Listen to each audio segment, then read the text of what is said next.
Hey, what's up? How you doing, good people? Today I'm going to sound like NPR News. I went live 3 times yesterday and I lost my voice. So please forgive me. If you're new to the page, go ahead and hit the like, subscribe, and the notification bell.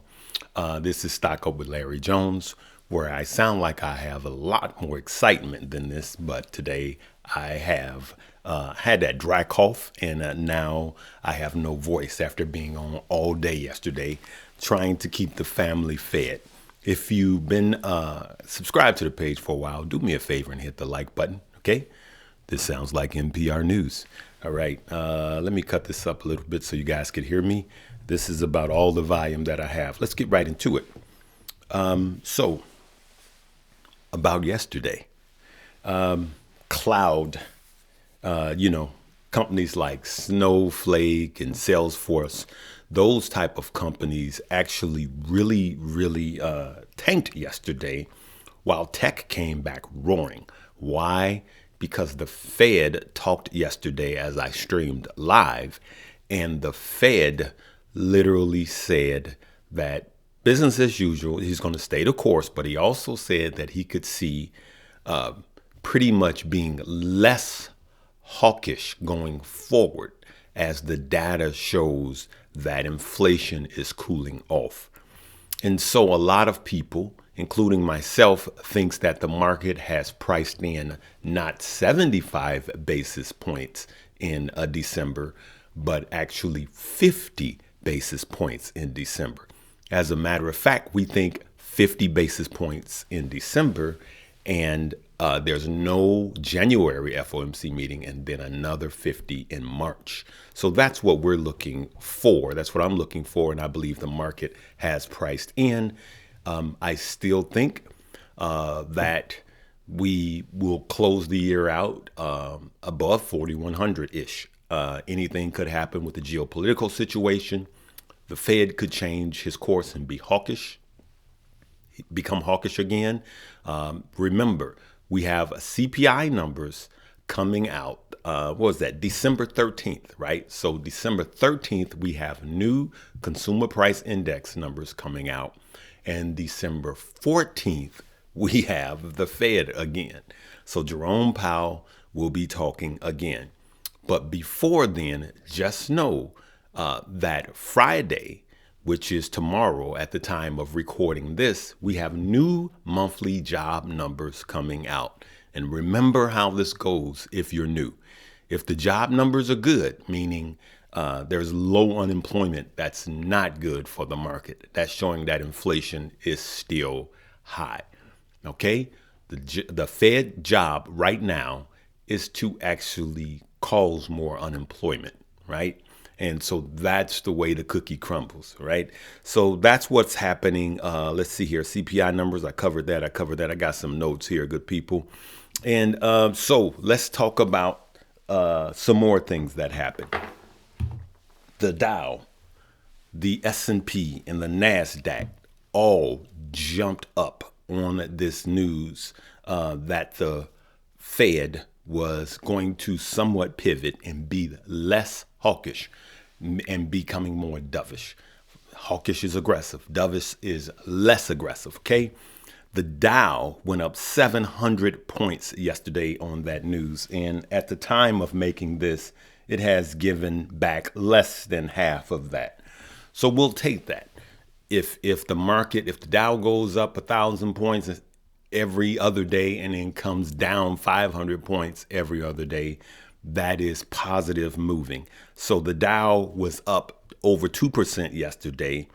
The S&P was up over 3% yesterday, and the Nasdaq was almost up 4.5%. The Nasdaq really liked the news that the Fed was talking about. So all of that happened yesterday. I aired it live.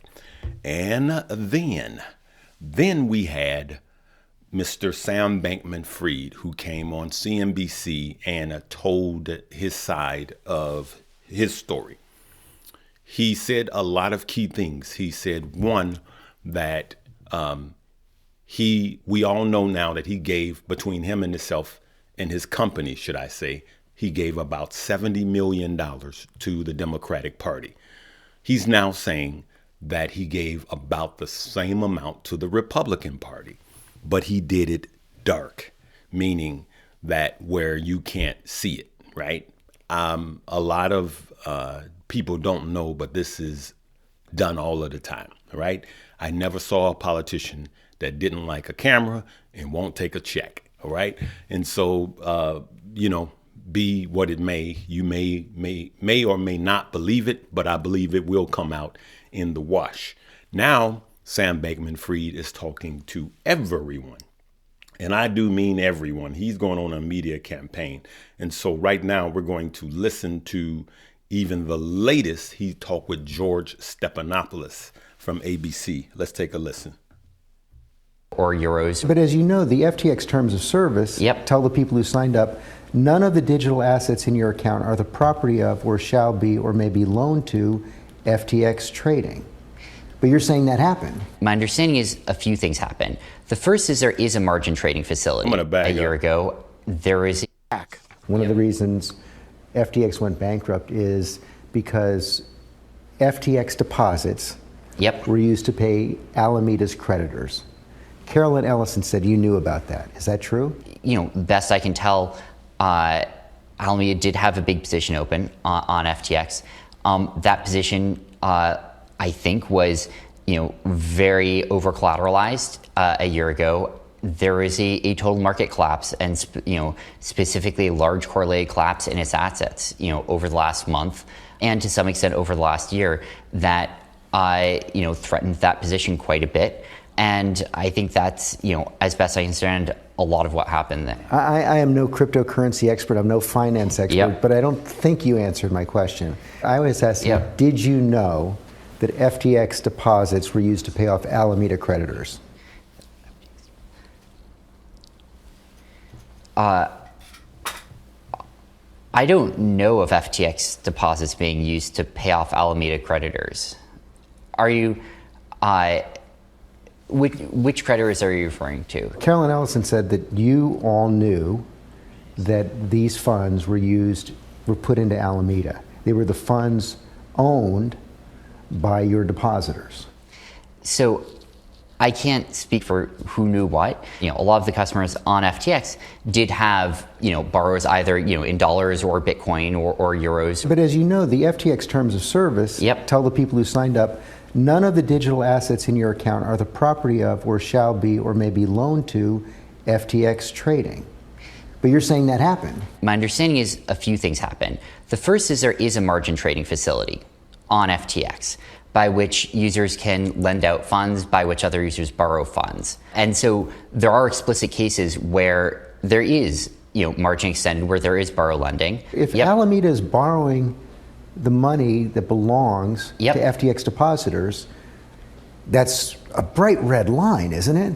There are a lot of cases where that's actually explicitly part of the programs and that are happening. But not here. Here it says that the digital assets may not be loaned to FTX trading. They can't be loaned out.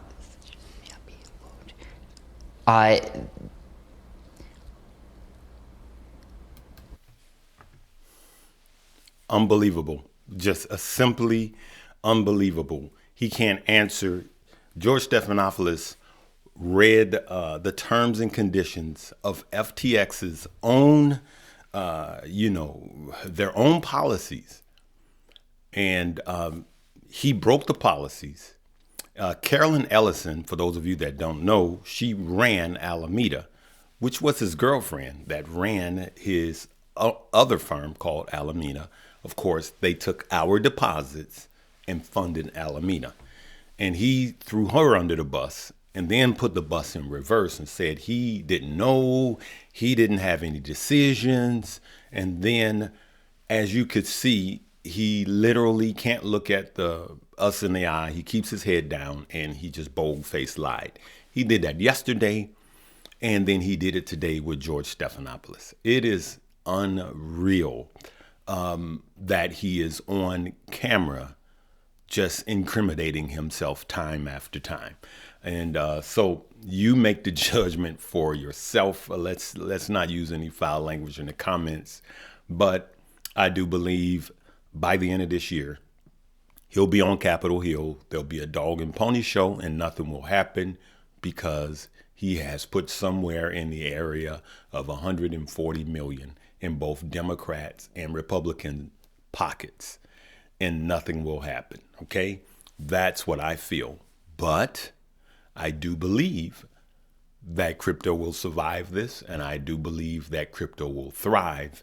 And all of this needed to happen right now in crypto winter. If you want more on that, I'm going to leave a link in this corner. Stock Mo, Keenan Grace and myself did a live last night. I want you guys to watch it, okay? So if anything, if I brought forth any news, oh, you know what? One other thing on FTX. He also said that FTX US, he believes is sovereign enough right now to process our orders, to process our buy orders and our sell orders. This is what Sam Bankman-Fried said. And if that's true, then why can't people withdraw their funds? So there's a lot of unanswered questions, all right? And so that's what I wanted to talk about yesterday. It was mind-blowing. It blew my mind. And as we could see, that we are still hovering around the same today at the time of recording this, which is Thursday, a day before the job numbers come out. Tomorrow, if I have a voice, I will be coming on live. You guys already know to check out the 2 links below, and we'll go from there, all right? I love you guys. Live, love, laugh, and learn.